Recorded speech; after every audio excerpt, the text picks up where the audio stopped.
忘了个擦了！狐狸这个栽臼子发现一块兔子肉，这兔子肉是老鹰挂在这里准备做腊肉的，无意中被狐狸这个臼子发现了，于是他打算给老鹰偷走，但是没想到兔子肉居然卡这么紧，都给狐狸整急眼了。这货有点做贼心虚的感觉，万一被老鹰发现了，不仅兔子肉吃不上，自己也要被挂在这里做腊肉。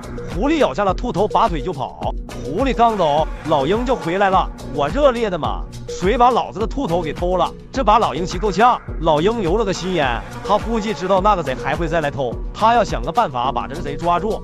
太可恶了！所谓捉贼要捉当，老鹰打算找个地方先躲起来，等那个贼再来偷的时候，当场给他拿下。我擦了！老鹰刚走，狐狸这个臼子贼头贼脑的就来了。